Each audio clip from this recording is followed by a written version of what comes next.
Margaret Walsh arrives at Oak Creek Memorial at 4 in the morning, 2 hours before her shift officially begins. The parking lot is empty except for 3 security vehicles and a delivery truck idling near the loading dock. She parks in the same spot she always does, 3rd row, driver's side facing the entrance, and sits for exactly 3 minutes with her hands on the steering wheel, breathing the way she was taught to breathe 23 years ago when the army first showed her how to calm her nervous system before things that mattered. The night shift at Oak Creek Memorial in Jacksonville is a landscape of fluorescent silence. 4th floor. The emptiest wing. That's where Margaret spends most of her time now, moving through rooms where the vinyl floors shine like black ice and the antiseptic smell burns sharp enough to mask everything else. She's worked here for 8 years. She's never asked why Dr. Ashford keeps reassigning her to the abandoned corridors. She's never questioned it when the break room clears the moment she sits down with her coffee. She's simply accepted the isolation the way soldiers accept orders, without comment, without complaint, without the luxury of wondering if it's fair. Her name tag reads Margaret Walsh, RN. No titles underneath. No decorations. No indication that the woman in the faded scrubs and sensible shoes once moved through a world where precision meant the difference between 7 soldiers breathing and 7 soldiers going home in boxes. The locker room is silent at 4:47 in the morning. Margaret changes into fresh scrubs, the fabric soft from 1,000 washings. She pulls her hair into the same tight bun she's worn for 8 years, practical, military, forgettable. From the inside of her jacket lining, where the fabric has worn thin and the stitching has frayed, she touches the faded patch she keeps sewn there. 75th Ranger Regiment. The only piece of herself she still carries. The only reminder that Margaret Walsh was once called something else entirely. The 4th floor corridor stretches ahead of her like a tunnel. Rooms numbered 401 through 428. Most are empty. The hospital has been running at 43% capacity since the new trauma center opened 6 miles south. Dr. Ashford staffs the emptiest wings with the most reliable nurses, the ones who won't complain about the isolation, the ones who will show up 2 hours early and stay 2 hours late without mentioning it in their timesheets. Margaret has never understood whether he values her competence or simply appreciates her invisibility. She begins her pre-shift rounds at 5:20. Room for 01 is empty. Room for 02 is empty. Room for 03 has a 78-year-old woman recovering from a hip replacement. Margaret checks the 4-line, clean, no infiltration, proper flow rate, and notes the patient's color, temperature, and the precise amount of drainage in the catheter bag. Her handwriting in the electronic chart is small and exact, the kind of documentation that takes 30 seconds longer than anyone else spends, but that contains details other nurses never think to record. Wound appearance at 05:18. Temperature 98.6. Patient alert and oriented to person, place, and time. By room 412, the sun hasn't risen yet. The city outside the hospital windows is still dark. Margaret stands in the doorway and observes a patient she's never seen before. Male. Approximately 65 years old. Deaf, according to the communication board at the bedside. The chart says his name is Colonel James Pritchard. Admitted 6 days ago. Orthopedic surgery for a shattered tibia and fibula. The notes indicate a fall at his home. No family has visited in 72 hours. There's something in the way the colonel is positioned in the bed that makes Margaret pause. His shoulders are angled. His jaw is clenched even in sleep. The way his left hand rests on his stomach is the grip of someone who has learned not to relax. Margaret recognizes the posture because she has worn it for most of her adult life, the physical memory of staying ready, even when sleeping.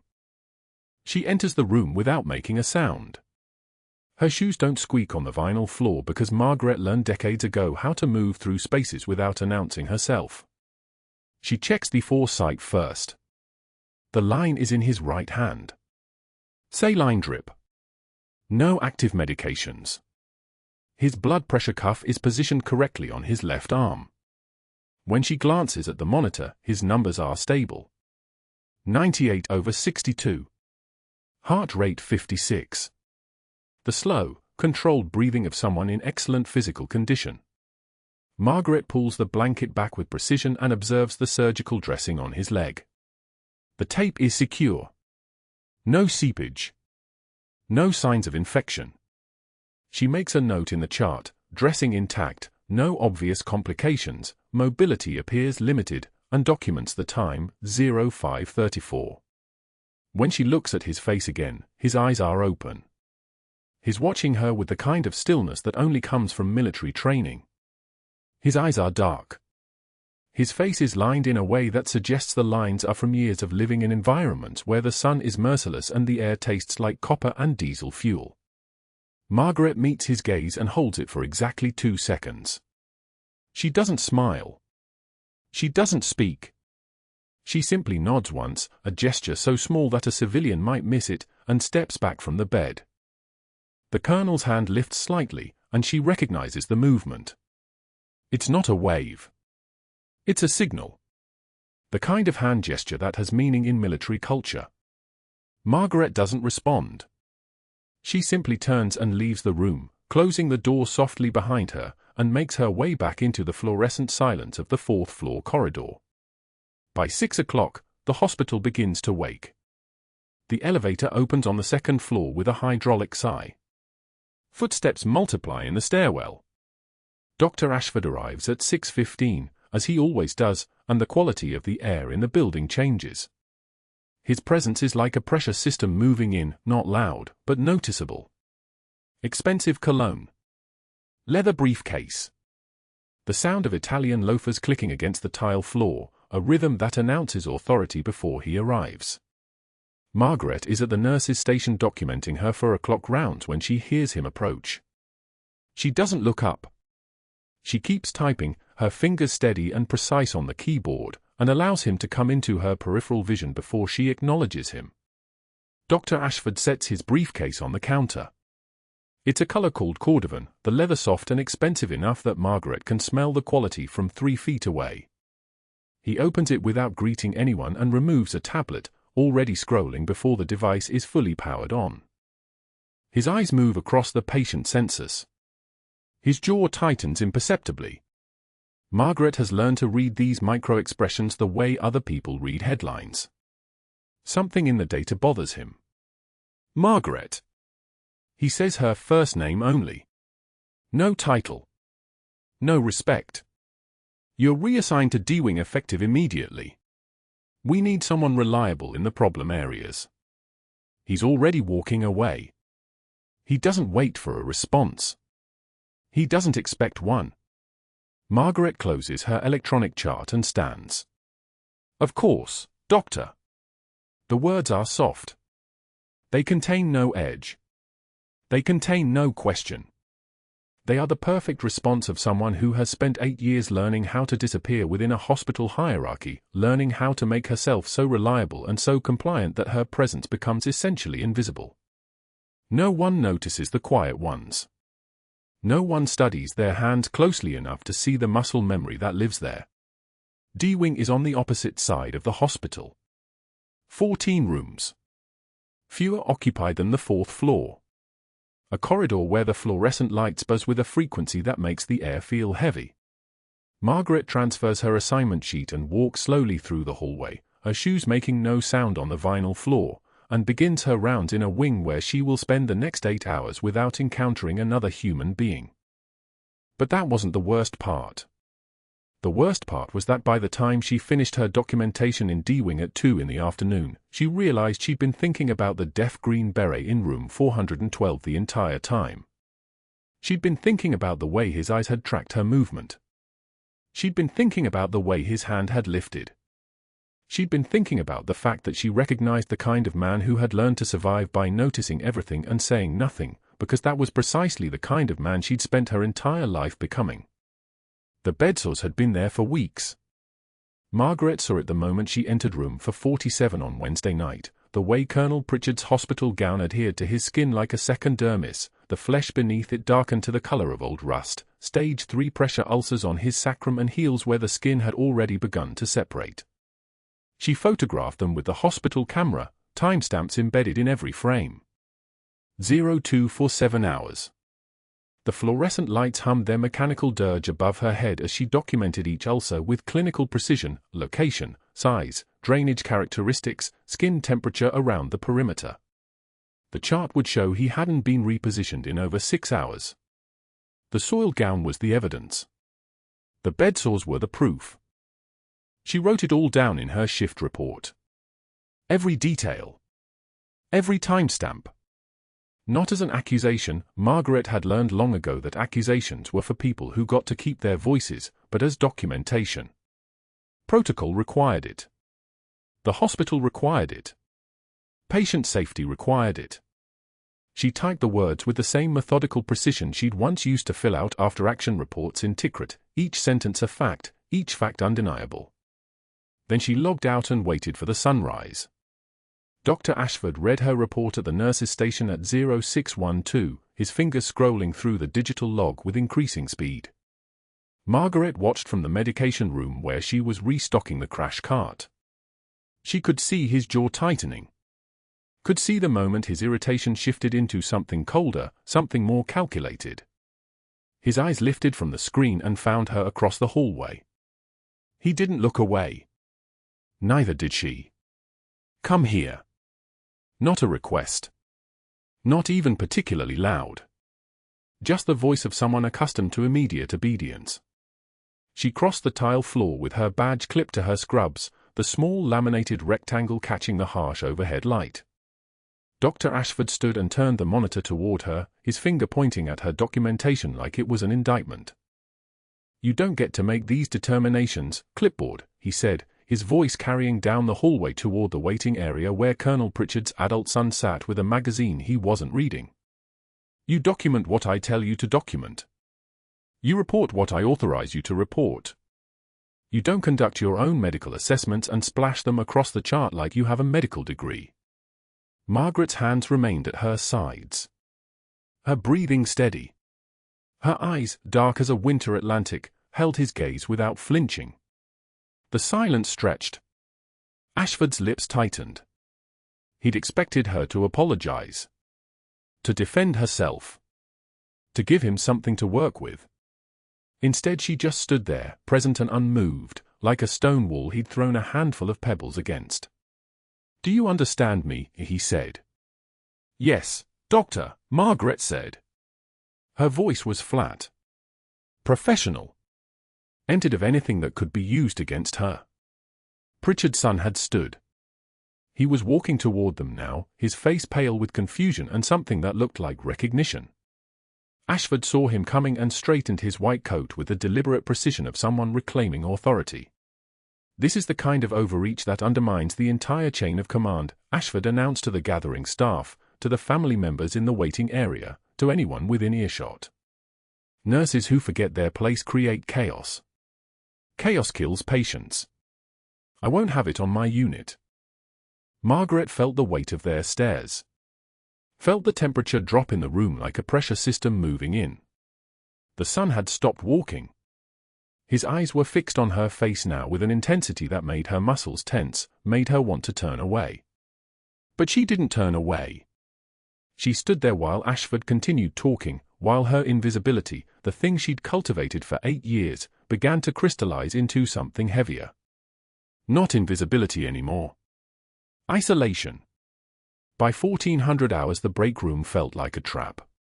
Margaret had been running on 2 hours of sleep, the night shift leaving her body operating on fumes and muscle memory. She needed the coffee. She needed the 5 minutes of sitting down. She'd made a turkey sandwich at 0300, left it in the employee fridge at the shift change. Now she retrieved it and sat at the corner table where Rachel, Devon, and Kim were discussing a patient's cardiac rehab protocol. They stood up in unison. No discussion. No hesitation. Their chairs scraped against the linoleum with a sound like nails on a chalkboard, and they walked out without a word, their shoulders angled away from her like she was something toxic in the room's air. Margaret watched them go. Counted the seconds. 18. That was how long it took for them to decide her isolation was worth their comfort. She ate the sandwich anyway. The turkey was cold and slightly rubbery. The bread had absorbed some moisture from the refrigerator and turned soft at the edges. She chewed it methodically, her eyes on the clock above the microwave, her hand steady on the paper plate. The break room hummed with the sound of the refrigerator's compressor and the distant beeping of monitors down the hallway. Alone was a place she'd lived before. Alone was survivable. The write-up appeared at 1600 on the unit board where every staff member would see it, where families waiting in the hallway could read it, where Colonel Pritchard's son had been standing for the past hour, still pale, still watching. Dr. Ashford tapped it with his pen as the shift change crowd gathered, the evening nurses, the residents, the medical students doing their rotations. His voice carried through the unit like a public address system. "This is what happens when people forget their place," he said. "When they step outside their lane. RN Walsh has been reminded of the chain of command. Some people need reminders." He smiled. It was the smile of a man who'd just demonstrated his power and found it satisfying. "She's just a nurse. Not a doctor. Not a decision-maker. A nurse." Margaret felt it like a physical force, the weight of his words, the way they hung in the air of Oak Creek Memorial like a stain that wouldn't wash out. Just a nurse. As if being a nurse was a diminishment. As if the hands that had held a soldier's femoral artery together while waiting for the medic to arrive, the hands that had performed surgical field resuscitation in the back of a dusty Humvee in Tikrit while rounds came through the windshield, the hands that had signed 3 tours worth of casualty reports, as if those hands meant nothing. She stopped walking. One measured breath. The kind of breath that came from 8 years of practice, 8 years of learning to swallow rage without choking on it. She felt something hot move behind her eyes. A single tear escaped, just one, and she wiped it away without breaking eye contact with Dr. Ashford. When she spoke, her voice was steady as a surgical laser. "I've been called worse by better men, Doctor." The room went so quiet you could hear the fluorescent lights hum. Ashford's face darkened. He hadn't expected that.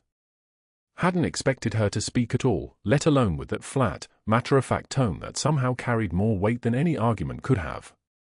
His mouth opened. Closed. He turned back to the board, pretending to adjust the write-up, but everyone could see the muscle working in his jaw. Margaret walked to the supply closet and grabbed her bag. When she came back out, Ashford was gone, already disappeared into his office. The write-up remained on the board, her name printed in that cold hospital font, but something had shifted in the room. The crowd dispersed faster than usual. People didn't quite meet her eyes, but they also didn't look away quite fast enough. They'd heard something in her voice that didn't match the timid night shift nurse they thought they knew. By the next morning the pattern was clear, her schedule had been shattered. Instead of the consistent 2000 to 0600 shift that had given her predictability and continuity of care, she'd been reassigned to split shifts across 3 different floors. 0400 to 0800 on the orthopedic wing. 1800 to 2200 on medicine. Impossible for sleep. Impossible for a single coherent narrative across any patient's care. Impossible for her to build the kind of presence that might make anyone remember her name. She sat in her car in the parking lot at 0730, her scrub still damp with sweat from the morning shift, and understood exactly what he was doing. She understood it with the clarity of someone who'd watched institutional power move through military bureaucracy like a current.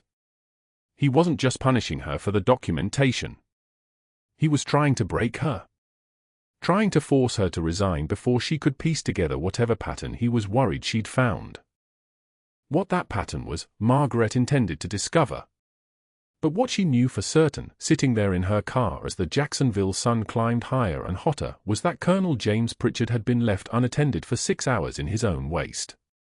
That Ashford had read her report and decided protecting his schedule was more important than protecting a man whose hands had probably saved more lives than most doctors ever would. 72 hours. That was the pattern Margaret had finally stopped pretending not to see.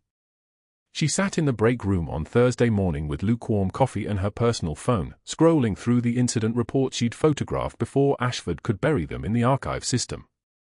Mr. Chen in 304, flagged for pressure ulcer risk on Monday, transferred to rehab on Tuesday before Margaret could implement the turning protocol. Mrs. Rodriguez in 312 documented aspiration hazard during meals because the swallow study was never completed, moved to another wing by Wednesday morning.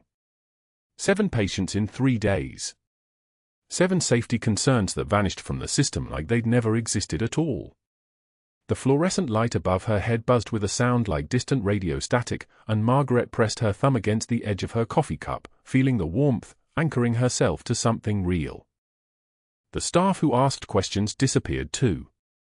Not just reassigned, repositioned away from acute care entirely. Jenkins, who'd asked about medication reconciliation protocols, suddenly found himself restocking supplies on the administrative floor. Torres, who documented a communication barrier in the orthopedic wing, was transferred to scheduling. They didn't fight the moves. They couldn't afford to. One phone call from a department head could end a career before it truly started, and everyone at Oak Creek Memorial knew it. Margaret had watched the pattern unfold with the same precise attention she'd once used to read insurgent movement patterns in Tikrit, learning to see what wasn't being said as clearly as what was spoken aloud. This wasn't coincidence. This was architecture. This was a system being deliberately shaped to isolate, to control, to erase anything that didn't fit into Ashford's vision of how things should function. The break room door opened and closed. Margaret didn't look up. She'd learned that looking up meant acknowledgement, and acknowledgement meant conversation, and conversation meant questions she wasn't ready to answer. Instead, she scrolled to the next flagged file, her jaw tightening just enough that someone who knew how to read such things might notice, but everyone who knew how to read such things had already learned to look away. She photographed the screen, deleted the file from her phone's cache with the precision of someone who understood that digital trails could be traced, and finished her coffee without tasting it. By Friday morning, the formal write-up appeared on the unit board like an execution notice posted in the town square. Margaret stood in front of it with her badge hanging at her collarbone, reading the clinical language that transformed her documented patient care into institutional betrayal, failure to follow chain of command protocols. Bypassing departmental hierarchy. Unauthorized documentation procedures. Each phrase was carefully constructed, bureaucratically armored, technically defensible. Ashford hadn't called her a liar or a troublemaker, he'd simply used the system's own language to paint her as insubordinate. As someone who couldn't be trusted. As someone who needed to be kept away from decision-making, patient information, and anything that mattered. She photographed this too. Her hands were steady. Her breathing was steady. The trembling wasn't fear, it was restraint, the kind that comes from knowing exactly what you're capable of doing and choosing not to do it. Not yet. Then came the schedule change. Margaret arrived at Oak Creek Memorial at 3:05 on Tuesday morning, 45 minutes before her assigned 0400 shift, and found the staffing board in the unit clerk station reorganized like a battlefield map. D-Wing, Colonel Pritchard's ward, had been stripped of experienced personnel. The night nurse, Rodriguez's replacement, had called in sick. The charge nurse had been reassigned to the ICU. In their place stood 2 names Margaret recognized from the hospital's recent graduate program, Emily Stratton and Marcus Webb. Both good people. Both competent enough for straightforward cases. Both completely unprepared for what waited in room for 16.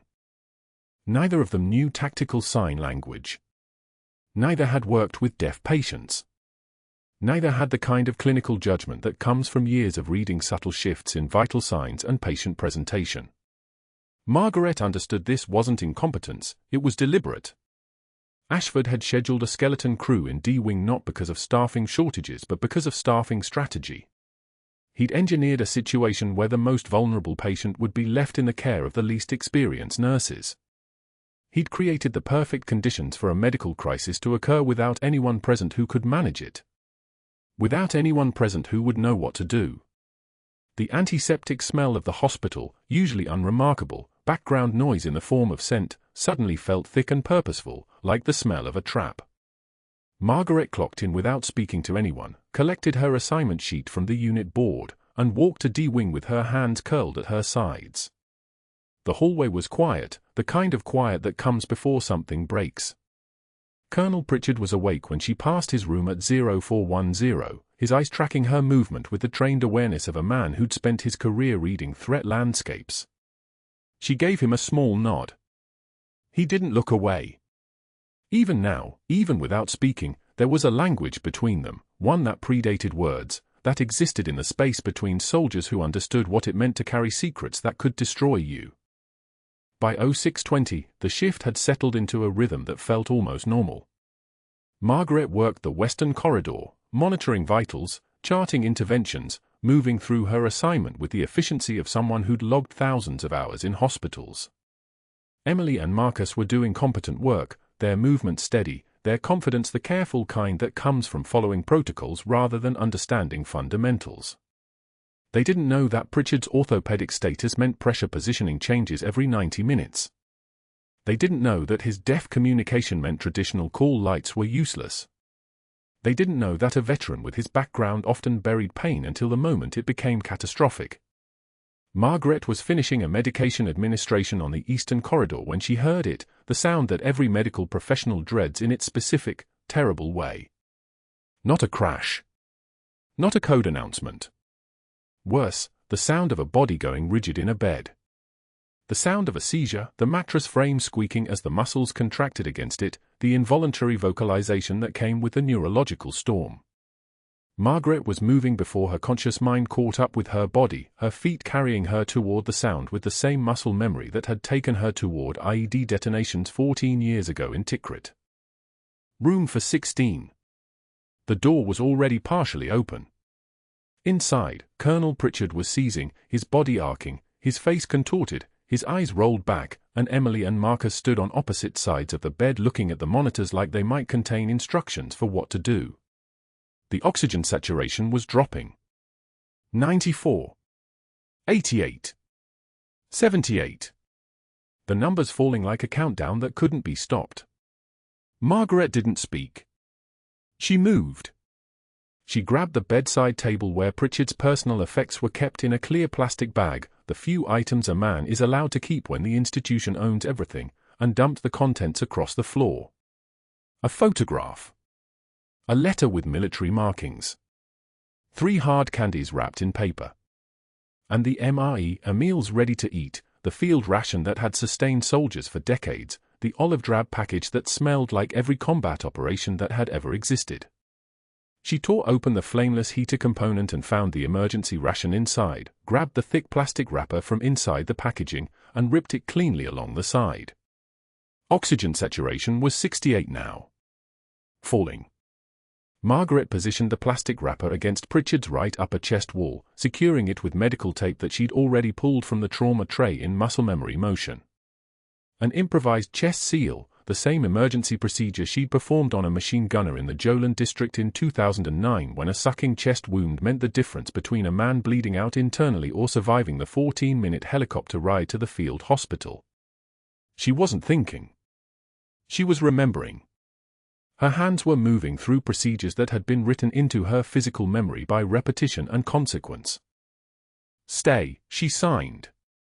Not with her voice, with her hands. The tactical sign language from Tikrit, the combat communication that didn't require sound, that moved faster than words. The command for hold position, for maintain, for I've got you. She signed breathe. She signed stay with me. She signed a kind of reassurance that comes from someone who's already seen you survive the unsurvivable. Pritchard's eyes locked onto her hands. Even through the seizure, even through the neurological chaos, recognition flooded his face. His hand moved, not much, just a tremor, but he was reaching for her fingers, responding to the tactical language like his nervous system remembered Tikrit even if his conscious mind was trapped in the electrical storm of the seizure. The oxygen saturation climbed. 68. 72. 85. 91. Stable. Margaret washed her hands at the sink in room 416 while Emily and Marcus stared at her with the kind of expression people wore when witnessing something they couldn't explain. Neither of them spoke. The only sound was the ventilator's steady hiss and the heart monitor's precise beeping. Margaret pulled up her sleeve, dried her hands, and walked to the charting station without a single word. She documented the seizure event in clinical detail, time of onset, duration, vital sign trajectory, interventions performed, materials used, patient response. Each sentence was precisely constructed, technically accurate, impossible to misinterpret. Each sentence was also a confession, evidence of knowledge she wasn't supposed to have, capabilities she shouldn't possess, a level of clinical competence that didn't match the profile Ashford had constructed for her. Through the door window, she saw him. Dr. Ashford stood in the corridor outside D-Wing, his phone already pressed to his ear, his expression hardening as he watched her finish her documentation. He'd seen what she did. More importantly, he'd seen who she was, or at least a glimpse of it, a flash of something he couldn't quite categorize. And that glimpse, Margaret understood, was going to change everything. Within 37 minutes, the administrative office called. Not a page. Not a request. A summons. Margaret removed her badge, folded her scrubs on top of her locker, and rode the elevator to the 4th floor with the kind of calm that comes from people who've already decided what matters and what doesn't. Whatever happened next, Colonel James Pritchard had survived his seizure. Whatever happened next, she'd already won the only part that counted. The doors to administration closed behind her with a quiet, final sound. The administration office was exactly as cold as she'd expected. Fluorescent lights buzzed overhead like insects trapped in glass. Dr. Ashford sat behind his desk with his phone already pressed to his ear, the speaker crackling with the voice of the hospital board president, a man she'd never met but whose authority filled the room like exhaust fumes in a parking garage. "Ms. Walsh," Ashford said, not looking at her, his fingers steepled in front of his chest. "You've been suspended effective immediately pending investigation into multiple protocol violations." She stood perfectly still. Her hands hung at her sides. Her breathing remained level. The words washed over her the way rain washed over a stone, not sinking in, just rolling past. "What protocol," she said quietly, "did I violate?" Ashford's eyes snapped up. He hadn't expected her to ask. He'd expected tears or trembling or the small voice of a woman about to lose everything. What he got instead was the flat, measured tone of someone who had already survived worse. "You performed an unauthorized medical procedure without physician oversight," he said, reading from a typed sheet like he'd rehearsed it. "You accessed patient belongings without written consent. You created liability exposure that puts this hospital at risk." The board president's voice crackled through the speaker in agreement. Something about chain of command and scope of practice. Words designed to sound official, to make her dismissal look procedural instead of what it was, execution. Margaret thought about Tikrit. She thought about the classified operation she'd been ordered to forget, the service record scrubbed clean, her decoration sealed in a file she would never see. 8 years of invisibility. 8 years of following orders to disappear. She'd obeyed every single one. "Colonel Pritchard was dying," she said. Her voice didn't rise. Her voice didn't crack. "Your skeleton crew couldn't save him. You know that." Ashford leaned forward. His jawline tightened. She'd seen that expression before, the look of a man watching his plan fracture in real time. "That's exactly the kind of insubordination that ends careers." "Clipboard," he said. The nickname landed like a knife. It was supposed to diminish her, to drag her back into the role he'd assigned her. Just a nurse. Just a clipboard. Just someone to erase. He slid a termination letter across the desk. The paper was heavier than it looked. "Clean out your locker by end of shift," he said. She picked up the letter without reading it. She didn't need to. The words were always the same. "You're terminated. You're done. You're invisible." That night, Margaret walked down to the hospital basement where the industrial laundries hummed their mechanical rhythm. The room smelled of bleach and hot water and the ghost of 1,000 shifts. She pulled the blue scrubs from her locker one final time, 8 years of fabric, worn soft at the edges, the hospital logo faded to something barely legible. She folded them with the same precision she'd once used to fold flags. Each corner meeting exactly. The creases sharp enough to cut. Her hands moved through the motion like muscle memory, the kind of memory that lived in bone, that didn't need thinking to execute. The weight of invisibility settled over her again like a shroud. Like the kind of heavy rain that never stops falling. She placed the scrubs in the bin marked returns and walked upstairs to her locker, her badge already deactivated, her name already removed from the schedule board, her presence already erased. But that wasn't the lowest point. The lowest point came later, in the parking lot, in the rain, standing next to a car she'd paid off 6 years ago, watching the hospital lights blur through the downpour.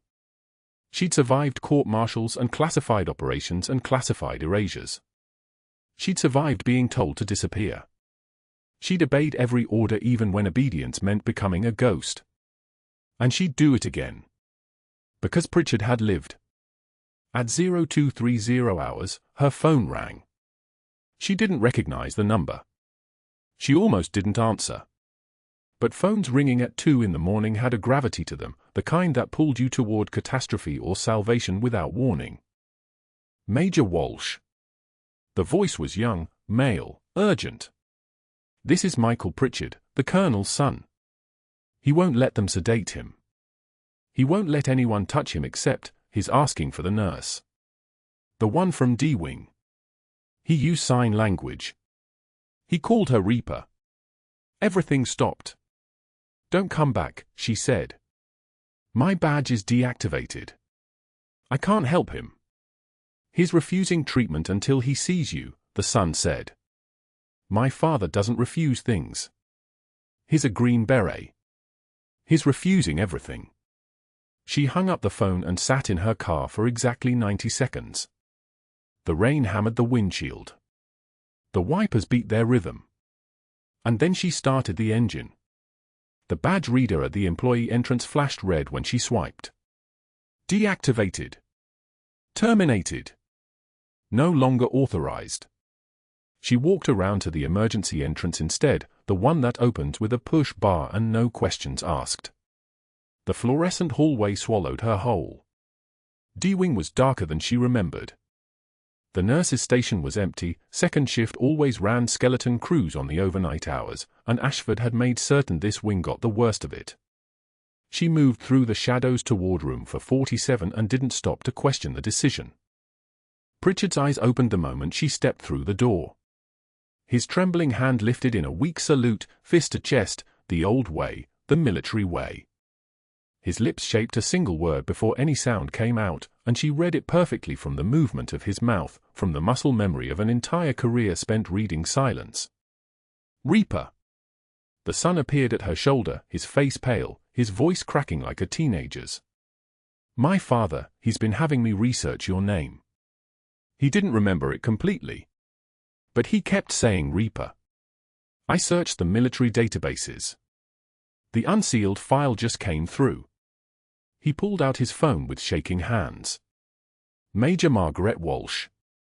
Call sign Reaper. A floor nurse pushed past them both, gasping, trembling. She read from the screen, her words tumbling out in a cascade. 2 silver stars. Bronze star with Valor. The Tikrit operation. Oh my God. Oh my God. The hallway began to fill. Orderlies. Residents. Nurses who'd worked 3 shifts with Margaret Walsh and never known. They gathered in the doorway like water finding low ground, their faces shifting from curiosity to dawning realization. A man in dress blues appeared, Navy SEAL uniform, the gold trident on his chest catching the hallway lights. He'd arrived by helicopter. She would learn that later. Virginia beached to Jacksonville in under 4 hours because someone had made a phone call. Major Walsh, he said, and his voice carried the weight of command, the kind that made subordinates stand straighter. Tikrit operation, Sanjin corridor, 14 operators in a convoy ambush. You held a position under direct fire for 9 hours while treating casualties and calling in air strikes. You saved 14 men that day. 14. Ashford appeared at the back of the crowd. His face was draining of color in real time, like someone was pulling a plug and watching him deflate. The SEAL commander wasn't finished. Your decorations were sealed when your identity became a classified liability. When the operation leaked, you were discharged with orders to disappear. Honorable discharge. Scrubbed record. Full erasure. You obeyed that order even after this hospital forgot who you were. An FBI agent in a dark suit stepped forward and positioned himself directly beside Ashford. The casual way he did it, the way he didn't ask permission, told Margaret everything she needed to know. Dr. Ashford, the agent said, loud enough for the crowd to hear, has been selling patient data to pharmaceutical companies for 3 years. Names, diagnoses, medications, insurance details. Approximately $437,000 in payments deposited to offshore accounts. The agent smiled without warmth. The security footage from D-Wing is very clear. The staffing patterns, the restricted access, the patient isolation. All of it. The room went so quiet you could hear the ventilators breathing in the patient rooms. Margaret stood in the center of the hallway, her hands at her sides, her face neutral as stone. She'd learned composure in military courtrooms and in combat zones and in the years of invisibility that followed. She knew how to stand still while the world reorganized itself around her. Pritchard's son was reading again, his voice stronger now. The faded Ranger patch. The 75th Ranger Regiment. The one sewn inside your jacket lining. My father, he said he was the one who tore it from your uniform at the court-martial. The son's eyes were wet. He said you were the bravest soldier he ever commanded and he was wrong about what he had to do that day. The SEAL commander placed a shadow box on the window sill, the faded patch, mounted under glass, the fabric still carrying the shape it had held against her ribs for 8 years. The old oak leaves of a major's rank. The 75th Ranger tab. All of it, mounted beside a commendation that listed her name in full for the first time in 8 years. Ashford tried to move toward the hallway exit. The FBI agent shifted slightly, not blocking him, just existing in his path in a way that made leaving feel like surrender. I need to call my lawyer, Ashford said. His voice had changed. The command was gone. What remained was the thin sound of a man watching everything collapse. You'll have plenty of time for that, the agent said. After we review your communications with the pharmaceutical companies and the hospital board members who received payments. Margaret never looked at him.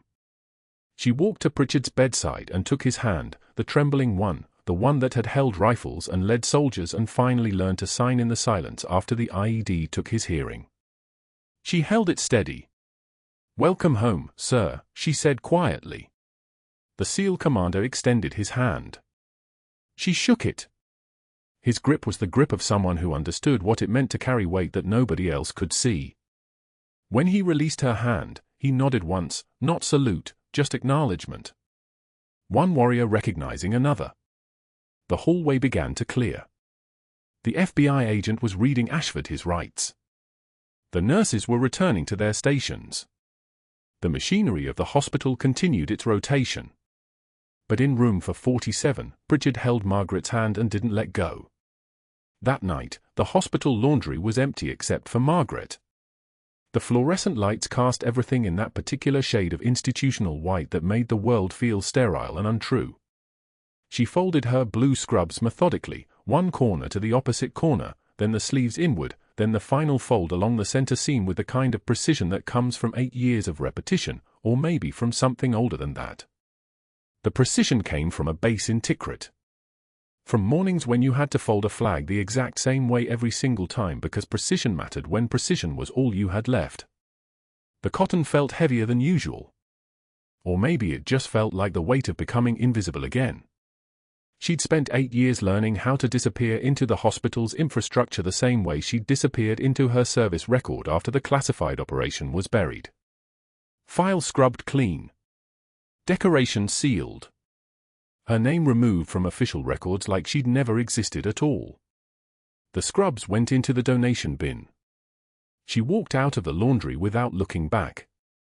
The next morning, Margaret's hands moved with muscle memory through the motions of clearing her locker. 2 photographs. A coffee mug from a conference in 2019. A spare stethoscope. A change of clothes she'd never needed because she'd never planned to leave before this. The locker door hung open like a mouth mid-scream. What they didn't know was that she'd already memorized every item in here weeks ago, preparing for exactly this moment. She'd learned long ago that nothing belonged to you in places where power could be weaponized. You carried only what you could afford to lose. Pritchard's son appeared around the corner of the locker room before she heard him. His face was pale, the color of someone who'd been fighting with machines that didn't listen and people who didn't understand sign language. "He won't take the sedation," the son said. His voice cracked on the last word. "He keeps asking for you. He won't stop trying to sign until you come." Margaret set down the coffee mug. 3 seconds passed. "Which room?" "For 47. She left the locker open. Left the mug. Left everything except the faded 75th Ranger patch sewn inside her jacket lining where no one could see it, where she'd kept it for 8 years like a secret that might someday matter. The patch had been torn from her uniform at a court-martial she was ordered to forget. Pritchard had torn it himself. She'd kept it anyway. The hallway to room for 47 felt longer than it should have. Nurses stepped aside without making eye contact. The ones she'd worked with for 8 years. The ones who'd left the break room when she sat down with her coffee. They knew something had changed in the air, but not what. Not yet. She moved like someone walking through a memory that hadn't happened yet. Pritchard lay in the bed with his 4 lines catching light like fishing line. His eyes were the color of old steel.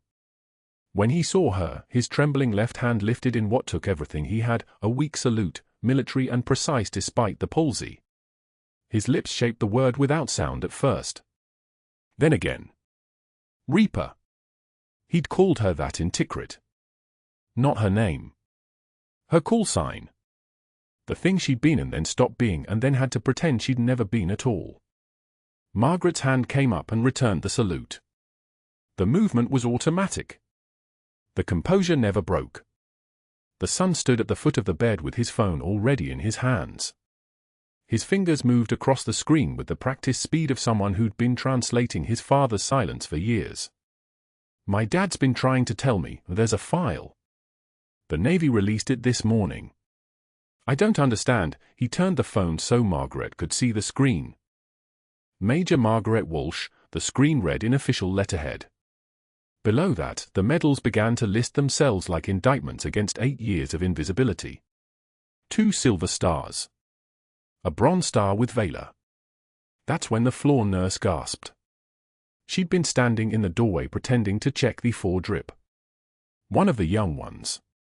One of the ones fresh out of orientation who still believed the hospital was honest.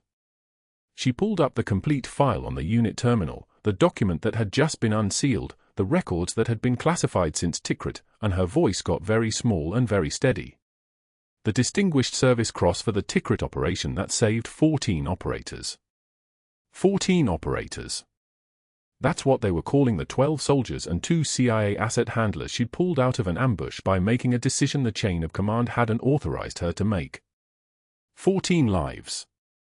14 reasons she'd been erased. By the time the hospital CEO walked into room for 47, the hallway had filled with staff. Nurses from day shift. Respiratory techs. A custodian who'd worked the night shift with Margaret for 6 years and had never heard her name spoken out loud in a medical context. The CEO had brought someone with him, a man in his 50s with shoulders that looked like they'd been assembled from steel cable and the kind of calm that comes from having already survived things that would break ordinary men. A Navy SEAL commander, according to the small talk that rippled through the crowd. From Virginia Beach. From a place that handled the wars nobody was supposed to talk about. The commander looked at Margaret and something shifted in his expression. Recognition. The kind that happens when one predator sees another pretending to be a civilian. When someone carrying a clearance level that didn't officially exist walks into a hospital room wearing scrubs and a name tag that told lies. "Major Margaret Walsh," he said. His voice carried through the hallway like a command, like a correction, like the truth finally being spoken aloud after 8 years of silence. Distinguished Service Cross. 2 silver stars. Purple Heart. Bronze star with Valor. Another Purple Heart. Each medal got its own beat. Each honor a separate sentence. And the Navy Cross for actions during classified operations. The hallway went so quiet you could hear the heart monitor ticking out Pritchard's sinus rhythm. 88 beats per minute. Steady. Controlled. The heartbeat of someone who'd finally heard his name spoken true. That's when the FBI agent arrived. He moved with the kind of purposeful walk that meant federal paperwork was about to become someone's entire life. He positioned himself at Ashford's elbow before the doctor even realized he was there. The agent's voice was calm and professional and loud enough that every staff member in a 50-foot radius could hear exactly what he was about to say. Dr. Raymond Ashford, I'm Special Agent Marcus Chen with the Federal Bureau of Investigation. We need to discuss the patient data you've been selling to pharmaceutical companies since March 2021. The color drained from Ashford's face like someone had pulled a plug in the floorboards. The agent continued, his tone never changing, never speeding up, never giving the doctor a single edge to grab onto. At 0300 this morning, you attempted to delete security footage from servers located in this building. You accessed 487 separate patient files. You photographed 312 of them. You forwarded data packets to 2 separate corporate entities under the name Raymond Sterling, a pseudonym registered to a shell company in Delaware. The agent paused. Let the magnitude of it settle like sediment. But there's a problem with your timeline. The hospital IT administrator, Rodriguez, a Marine veteran who recognized something was wrong the day you started restricting Major Walsh's access, saved every frame. Every deletion. Every email. Every transaction. He packaged it in a file labeled as Semper Fi and delivered it to our office with a note that said, "This one's on me." Rodriguez stepped forward from the crowd of staff. He was younger than Margaret expected, maybe 30, with the kind of careful posture that came from military training someone carried long after the uniform came off. Marines recognize Marines, he said quietly. Even the ones who aren't supposed to exist anymore. The hospital CEO made a phone call. Security appeared within 90 seconds. Ashford was escorted from the building in front of the incoming shift, the day nurses watching him move down the hallway in handcuffs, his expensive briefcase in the hands of an evidence tech, his office already being sealed with yellow tape that read Federal Investigation, Do Not Enter. He tried to speak but the FBI agent simply nodded at him once and said the words every suspect hears the same way. You have the right to remain silent. Margaret watched from the doorway of room for 47 as they walked him past. Ashford didn't look at her. His cologne, something expensive and aggressive, had curdled into the smell of desperation and failure. She'd seen that particular combination before. She'd worn it herself in Tikrit when she'd realized that following orders to let soldiers die was the same as murder, but nobody would call it that if it came from above you in the chain of command. By Thursday, the hospital board released a statement. Dr. Raymond Ashford, terminated for cause. Medical license under review. Criminal charges pending. The young nurses who'd abandoned the break room when Margaret sat down with her coffee now couldn't meet her eyes in the hallway. Rachel tried to apologize but Margaret just nodded once and kept walking. Composure. Always composure. The kind that comes from 8 years of practice being invisible. But that was changing now. She could feel it shifting like tectonic plates beneath a city that was about to learn it had been standing on a fault line all along.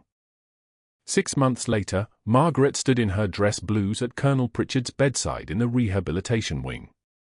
He'd regained 70% of his mobility. The tremor in his left hand mirrored her own, both of them carrying Tikrit in their bodies like shrapnel that had fused with bone. His hands moved through sign language slowly, deliberately, his son translating even though Margaret understood every word. I was wrong, and you saved us all. Each word was signed with the kind of clarity that meant he'd been practicing this apology for months. Since the moment he'd realized who was walking into his room. Since the moment he'd understood that the nurse he'd tried to destroy was the same soldier he'd court-martialed for saving lives. The faded 75th Ranger patch that Margaret had kept sewn inside her jacket lining for 8 years, the one Pritchard himself had torn from her uniform in Tikrit, now hung in a shadow box on Oak Creek Memorial's Wall of Heroes. Right beside her Major's oak leaves. Right beside her Distinguished Service Cross. The dedication plaque read, Major Margaret Walsh, RN, Reaper, Service Above Self. She was reinstated with full back pay. Offered the Director of Emergency Nursing position.